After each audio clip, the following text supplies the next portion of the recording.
जी बिस्मिल्लाहिर्रहमानिर्रहीम। अच्छा जी, आज हम लोग जो है वो ट्रांसक्रिप्शन को डिस्कस करेंगे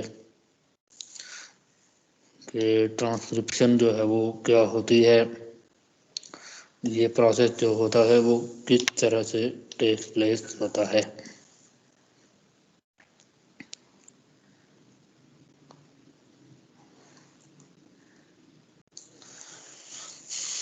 तो ट्रांसक्रिप्शन जो है ये एक ऐसा प्रोसेस है जिसमें हम लोग डीएनए के ऊपर मौजूद जो इंफॉर्मेशन होती हैं उन इंफॉर्मेशन को मैसेंजर आरएनए की फॉर्म में जो है वो ट्रांसक्राइब करते हैं, उनको कॉपी करते हैं। तो इसको हम लोग जो है वो ट्रांसक्रिप्शन कहते हैं। ठीक है, यानी डीएनए के ऊपर जो इंफॉर्मेशन होती हैं उन इंफॉर्मेशन को हम लोग जो है वो मैसेंजर आरएनए की फॉर्म में जो है वो कॉपी करते हैं।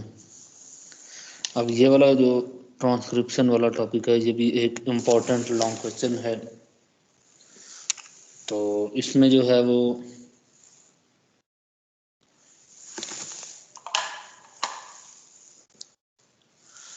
ट्रांसक्रिप्शन जो है इसकी जो है वो 4 मेजर हेडिंग्स हैं।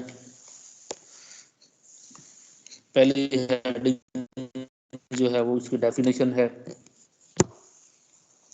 उसके बाद जो दूसरी हेडिंग है वो इसकी रिक्वायरमेंट्स हैं। उसके बाद इसकी जो तीसरी हेडिंग होगी वो process of replication, sorry transcription. और चौथी जो हेडिंग है वो है पोस्ट ट्रांसक्रिप्शनल चेंजेस। तो ये 4 मेजर चीज़ें जो है वो हम लोग जो है वो इस टॉपिक के अंदर डिस्कस करते हैं। तो इसमें सबसे पहले हम लोग ये बताएंगे कि आरएनए किस तरह से जो है वो बनता है। कल हम लोगों ने बात की थी कि जो आरएनए होता है वो 3 डिफरेंट टाइप्स का जो है वो होता है। उसकी 3 डिफरेंट जो है वो टाइप्स होती हैं।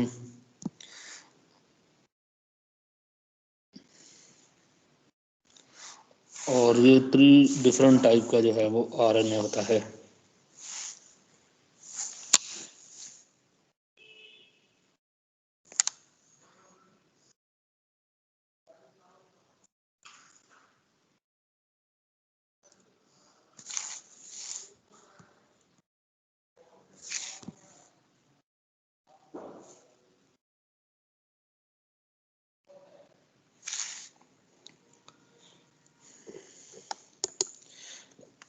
मैसेंजर आरएनए, राइबोसोमल आरएनए और ट्रांसफर आरएनए। ठीक है, तो इसमें जो है वो रिक्वायरमेंट्स में हमें क्या क्या चीज़ चाहिए होती है। सबसे पहले नंबर पे जो है वो हमें चाहिए होता है डीएनए चाहिए होता है, जिससे हम लोगों ने इंफॉर्मेशन कॉपी करनी होती है। दूसरे नंबर पे हम लोगों को हेलिकेज एंजाइम चाहिए होता है जो डीएनए को अनवाइंड करता है। और तीसरे नंबर पे हम लोगों को जो है वो प्रोमोटर रीजन जो होता है वो रिक्वायर्ड होता है। उसके बारे में भी हम आगे बात करेंगे कि प्रोमोटर रीजन जो है वो क्या होता है। उसके बाद जो है वो इसमें एक एंजाइम चाहिए होता है जिसको आरएनए पॉलीमरेज एंजाइम कहते हैं।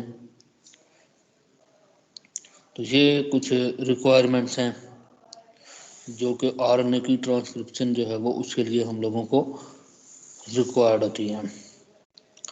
आरएनए पॉलीमरेज जो होता है ये 3 काइंड का एंजाइम होता है। आरएनए पॉलीमरेज 1, आरएनए पॉलीमरेज 2 और आरएनए पॉलीमरेज 3। तो ये 3 काइंड का जो है वो एंजाइम होता है। तो तीनों काइंड के जो आरएनए होते हैं वो डीएनए से बनाए जाते हैं। आरएनए चाहे किसी भी टाइप का हो उसको हम लोग डीएनए से जो है वो सिंथेसाइज करते हैं। आरएनए पॉलीमरेज 1 जो है वो राइबोसोमल आरएनए सिंथेसाइज करता है। आरएनए पॉलीमरेज 2 जो होता है वो मैसेंजर आरएनए तैयार करता है। और आरएनए पॉलीमरेज 3 जो है वो ट्रांसफर आरएनए को सिंथेसाइज करता है। अब ये जो आरएनए पॉलीमरेज एंजाइम की टाइप्स हैं, ये अपने अपने आरएनए जो होते हैं वो तैयार करते हैं। तो ये कुछ इसकी रिक्वायरमेंट थी जो मैंने आप लोगों को बताई हैं। उसके बाद जो है वो हम लोग प्रोमोटर के बारे में थोड़ी सी बात कर लेते हैं कि प्रोमोटर रीजन जो है वो क्या होता है। तो जिस तरह के कल आपको मैंने बताया था कि रेप्लिकेशन का जो प्रोसेस है उसको स्टार्ट करने के लिए जो है वो एक स्पेसिफिक सीक्वेंस चाहिए होता है, जिसको हम लोग कहते हैं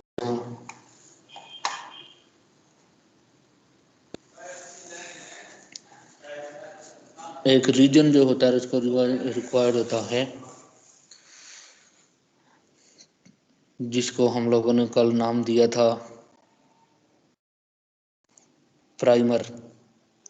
इसी तरह से आरएनए की जो ट्रांसक्रिप्शन जब हो रही होती है तो उस ट्रांसक्रिप्शन के लिए भी हम लोगों को जो है वो डीएनए के ऊपर एक स्पेसिफिक सीक्वेंस रिक्वायर्ड होता है। उस स्पेसिफिक सीक्वेंस को प्रोमोटर रीजन कहा जाता है।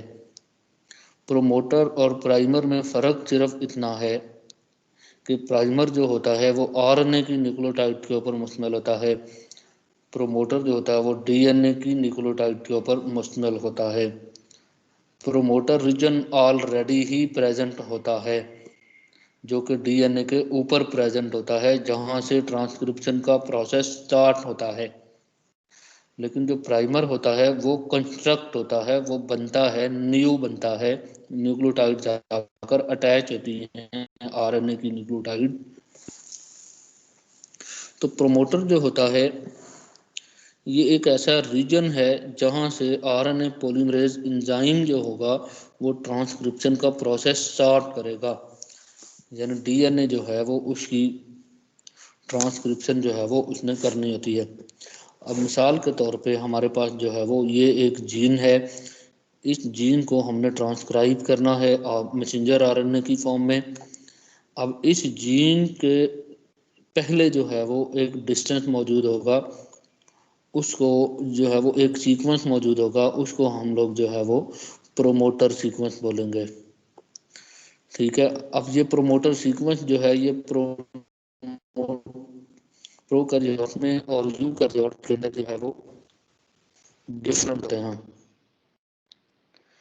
प्रोकैरियोट के अंदर जो है जो सीक्वेंस होता है प्रोमोटर सीक्वेंस, उसको TTGACA भी कहते हैं, या इसको -5 सीक्वेंस कहा जाता है। -5 सीक्वेंस का मतलब ये होता है कि जहाँ से जीन स्टार्ट हो रही होती है उससे 35 न्यूक्लियोटाइड बैक पर जाकर ये सीक्वेंस जो होगा वो मौजूद होता है, और वहाँ पे जो है वो आरएनए पॉलीमरेज आकर बाइंड होता है और फिर वो जंप करके जो है वो जीन की फर्स्ट न्यूक्लियोटाइड पे आ जाता है। तो ये वो सीक्वेंस है जहाँ पे आरएनए पॉलीमरेज ने आकर इसको रिकॉग्नाइज करना है, और जहाँ से इसको ये पता चलता है कि 35 न्यूक्लियोटाइड्स आगे जो है वो जीन स्टार्ट हो रही है। उसके बाद ये सीक्वेंस जो होता है या ये TTGACA 30-35 होगा, या एक सीक्वेंस होता है जिसको टाटा बॉक्स कहा जाता है, ये TATAAT सीक्वेंस होगा, thymine adenine thymine adenine adenine thymine. तो ये -10 सीक्वेंस जो होगा वो हम लोग इसको जो है वो बोलते हैं। अब मिसाल के तौर पे हमारे पास जो है वो ये एक जीन है, और इस जीन की जो पहली न्यूक्लियोटाइड है तो इसको +1 कंसीडर करेंगे, और इस जीन से पीछे वाली जो न्यूक्लियोटाइड है ये पहली न्यूक्लियोटाइड है, इसको -1 हम कंसीडर कर रहे हैं।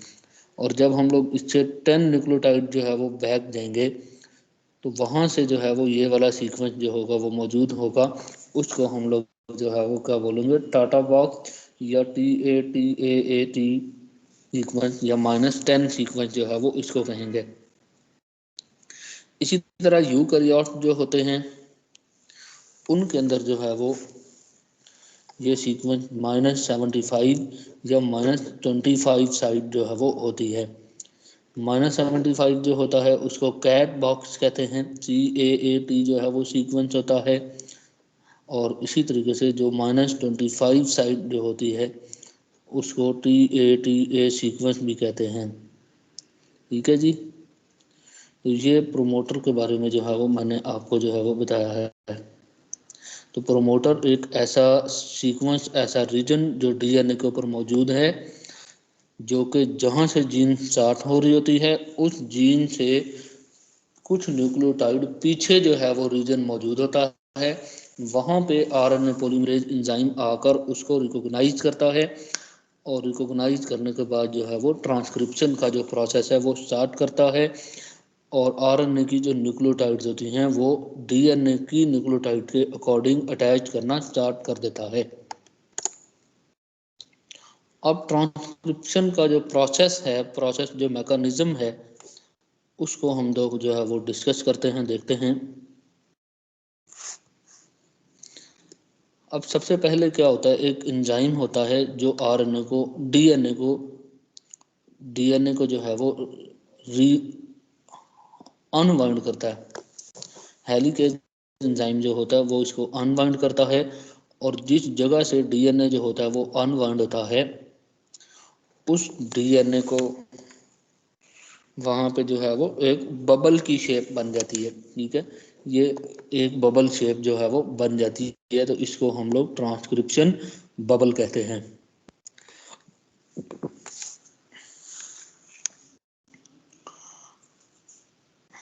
अब डीएनए का जो है वो एक एट अ टाइम जो है वो एक स्ट्रैंड जो होगा वो ट्रांसक्राइब हो रहा होता है। डीएनए के दोनों स्ट्रैंड जो होते हैं वो एट अ टाइम ट्रांसक्राइब नहीं हो रहे होते, बल्कि एक जो स्ट्रैंड होता है डीएनए का वो ट्रांसक्राइब जो है वो हो रहा होता है। डीएनए का जो स्ट्रैंड जो होता है वो जिसके ऊपर जीन जो होती है वो मौजूद होती है, जिस सीक्वेंस को हम लोगों ने जो है वो ट्रांसक्राइब करना होता है,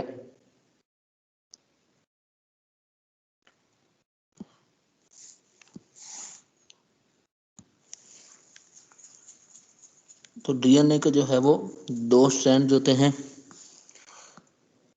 और उसमें वो पहले जो है वो ओपन होते हैं, ट्रांसक्रिप्शन जो है वो बबल बनती है।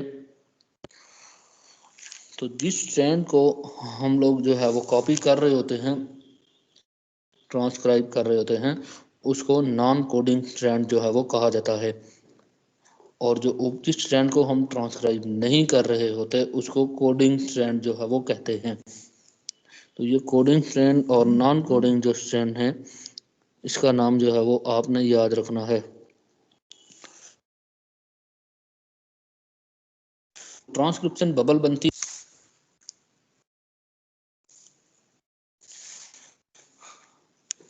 तो ट्रांसक्रिप्शन बबल जो है वो जब बनती है, तो अब जो है वो ट्रांसक्रिप्शन का जो प्रोसेस है वो किस तरह से जो है वो स्टार्ट होता है, उसको मैं थोड़ा सा आपको यहाँ पे गाइड करता हूँ। अब जहाँ पे डीएनए जो है वो अनवाइंड हुआ है, ट्रांसक्रिप्शन बबल जो है वो बनी हुई है, और ये एक पूरी जो है वो जीन है, इसको हम लोगों ने ट्रांसक्राइब करना है, और ये RNA पॉलीमरेज एंजाइम है। ठीक है, ये जहाँ पे जो है वो RNA जो होगा वो सिंथेसाइज करेगा। अब RNA जो होता है वो डायरेक्ट कैसे नहीं स्टार्ट होता, उसकी फॉर्मेशन डायरेक्ट नहीं स्टार्ट होती, बल्कि RNA पॉलीमरेज एंजाइम जो होता है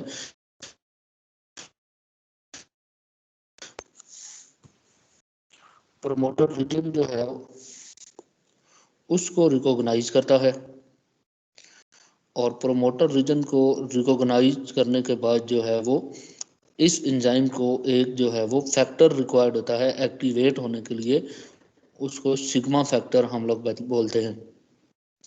सिग्मा फैक्टर जो है वो एक प्रोटीन होती है, एक आप कह सकते हैं को फैक्टर होता है, जो इस एंजाइम को ये प्रोसेस स्टार्ट करने में जो है वो हेल्प करता है।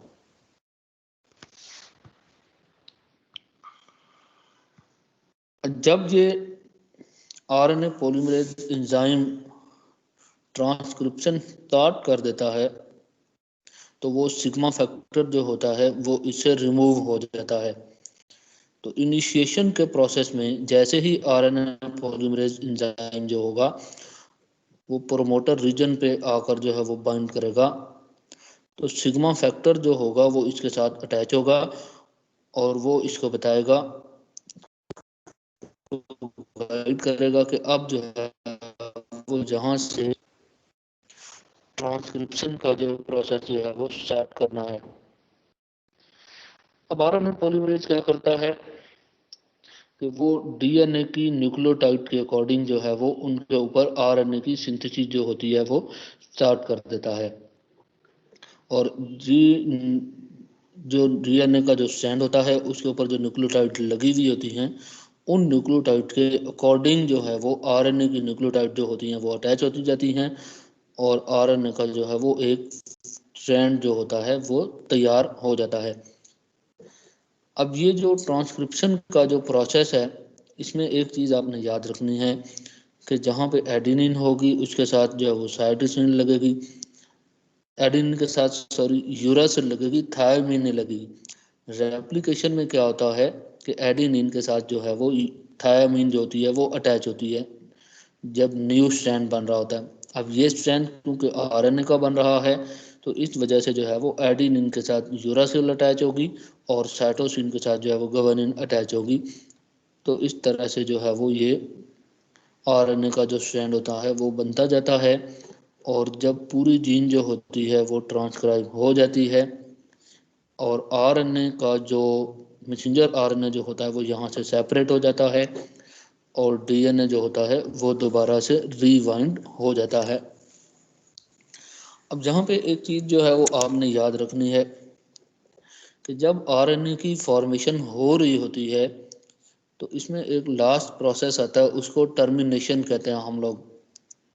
टर्मिनेशन में क्या होता है, टर्मिनेशन कहाँ पे होती है, बेसिकली डीएनए के ऊपर जो है वो एक सीक्वेंस आता है, उस सीक्वेंस को हम लोग जो है वो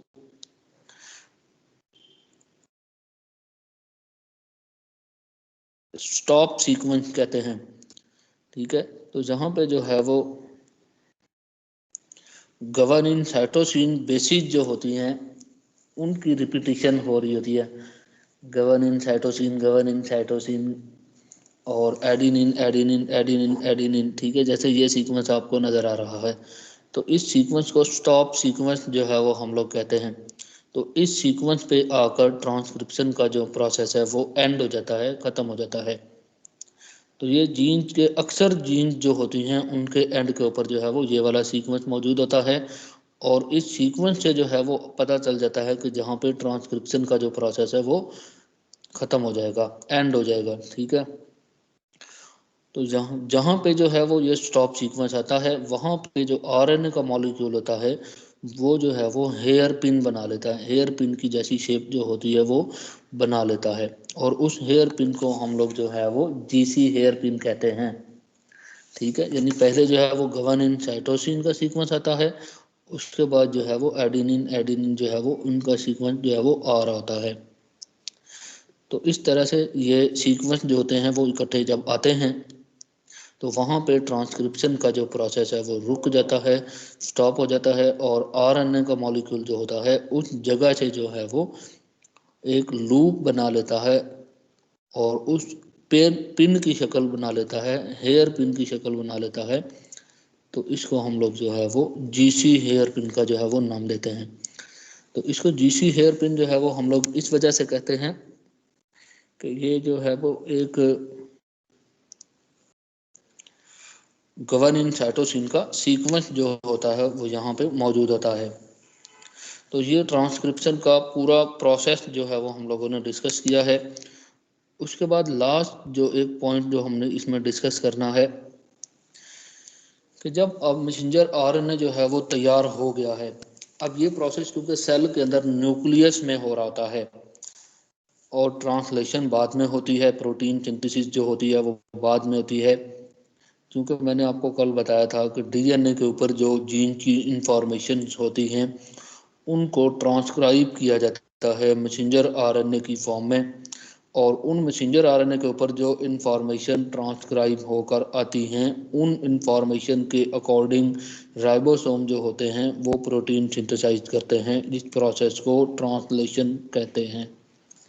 तो ट्रांसक्रिप्शन और रेप्लिकेशन का जो प्रोसेस है ये न्यूक्लियस के अंदर हो रहा होता है, लेकिन जो ट्रांसलेशन का जो प्रोसेस है वो साइटोप्लाज्म में होता है। तो इसका मतलब है कि यूकैरियोट जो सेल हैं उनके अंदर न्यूक्लियस प्रेजेंट होता है।